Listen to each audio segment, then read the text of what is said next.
देवहूति प्रश्न करती है और कपिल देव भगवान हर प्रश्न का जवाब देते हैं।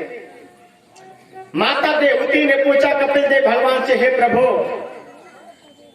आप मुझे चंद सवालों का जवाब देंगे। जी पूछो माता। प्रभु मेरी परिस्थिति बड़ी खराब हो गई है। 5 ज्ञान इंद्रियां, 5 कर्म इंद्रियां, ये मुझे अपनी अपनी तरफ खींचती हैं। इन इंद्रियों को बस में कैसे किया जाए? कान चाहते हैं सुंदर संगीत चाहिए सुनने के लिए, नासिका चाहती है सुंदर सुगंधी चाहिए सूंघने के लिए, नेत्र चाहते हैं सुंदर रूप चाहिए देखने के लिए, जिह्वा चाहती है सुंदर पदार्थ चाहिए खाने के लिए। इन इंद्रियों को बस में कैसे किया जाए, ये मेरा पहला सवाल है। दूसरा सवाल मेरा यह है कि बंधन किसका होता है और मुक्ति किसकी होती है? बंधन मन का, शरीर का या आत्मा का? मुक्ति मन की, शरीर की या आत्मा की? बंधन किसका होता है और मुक्ति किसकी होती है, ये मेरा दूसरा सवाल है। मेरा तीसरा सवाल कि ये भटकाव खत्म कैसे हो? ये मन हमारा भटकता बहुत है, इधर से उधर। 3 प्रश्न किए देवहूति ने और कपिल देव भगवान ने प्रश्नों का जवाब दिया। हे माता, इन इंद्रियों को तो बस में होना ही चाहिए। कैसे? देखी 9 इंद्रियों के ये घोड़े भगे, इनमें हरदम संयम के कोड़े लगे। अपने रथ को सुमार्ग लगाते चलो, कृष्ण गोविंद गोपाल गाते चलो। अगर इंद्रिय रूपी घोड़ों को बस में करना है तो इनमें संयम रूपी कोड़े लगाने पड़े। संयम, ठीक। दूसरा प्रश्न था बंधन किसका, मुक्ति किसकी? हे मैया, आत्मा की मुक्ति के बारे में सोचना तो ना समझिए। आत्मा की कभी मुक्ति नहीं होती। क्यों?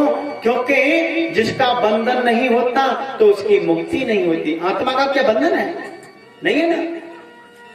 जिसका बंधन नहीं तो उसकी मुक्ति नहीं। आत्मा की मुक्ति के बारे में सोचना ना समझिए है और शरीर की मुक्ति के बारे में सोचना डबल ना समझिए। शरीर की भी मुक्ति नहीं होती। शरीर की 3 गति होती है। कौन कौन सी?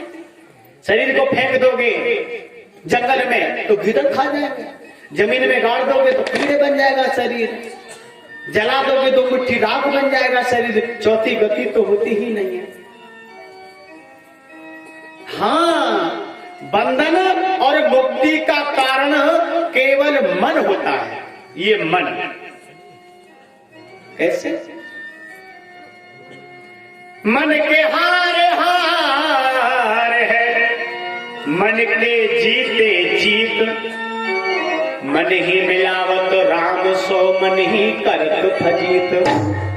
मन के मारे बन गए बन तज बस्ती माहा, कहे कबीर मन लालची ये कहूं ठेरत ना।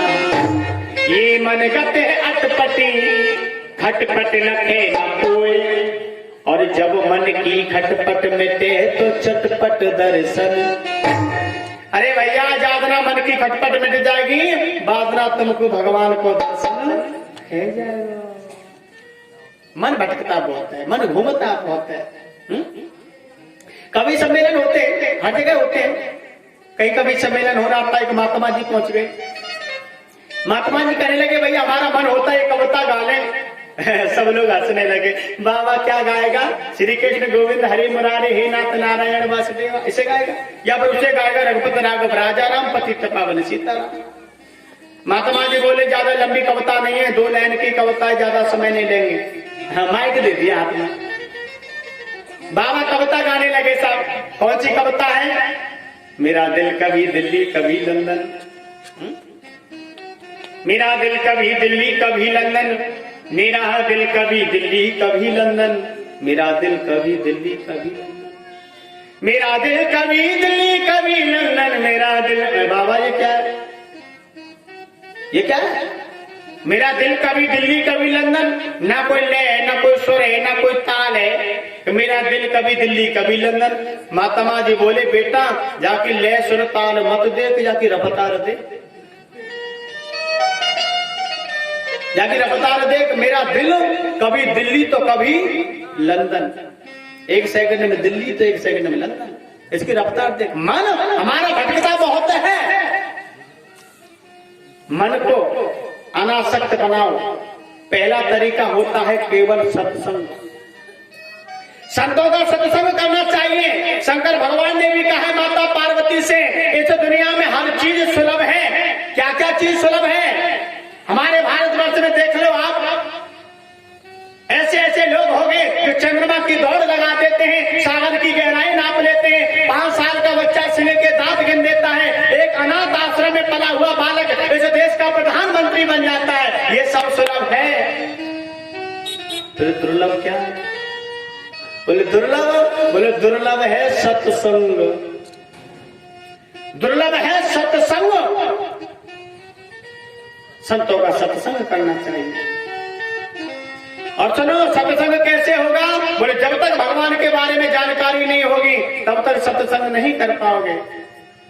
पहले जानना पड़ेगा फिर मानना पड़ेगा। जिस कन्हैया को देखा नहीं, कभी सुना नहीं, कभी जाना नहीं, आपसे कह दिया जाए कन्हैया की भक्ति करो तो कैसे करोगे? पहले उसकी कथा सुननी पड़ेगी, उसके बारे में जानकारी करनी पड़ेगी, कन्हैया है कौन, तभी तो भक्ति कर पाओगे। जाने बिना न होए प्रतीति, बिना प्रतीति होए ना प्रीति। जैसे कि मेरा स्वभाव है, कोई श्रीमान जी मुझे मिले, मैंने उनसे कह दिया भैया जय श्री कृष्ण, जय श्री कृष्ण, और कृष्ण के बारे में वो जानता नहीं था, पीछे को मुड़ता हुआ देखता हुआ चला गया। कहने लगा इसने मुझसे क्या कहा, कृष्ण कौन है, क्या कहा इसने मुझसे? वहां पर भागवत कथा हुई, कृष्ण कथा हुई, कृष्ण कथा सुनी उसने 1 बार 2 बार 3 बार, संपूर्ण ज्ञान हो गया कन्हैया के बारे में। 1.5 साल बाद मैं उसी नगर में पहुंच गया, वही श्रीमान जी मुझे फिर मिल गए। फिर मैंने अपने स्वभाव से कह दिया भैया जय श्री कृष्ण। हाँ, जय श्री कृष्ण कहते ही संपूर्ण कृष्ण कथा दिलो दिमाग में गूंज गई। हाँ वही मुरली मनोहर, बलदाऊ का भैया, यशोदा का छैया, नाग नतैया, चीर चरैया, धन चरैया, संपूर्ण कृष्ण कथा दिलो दिमाग में गूंज गई। इसे कहा जाता है पहले जानना पड़ेगा फिर उसके बाद मानना पड़ेगा। बोलो गोविंद भगवान की, आनंद कंद भगवान की जय।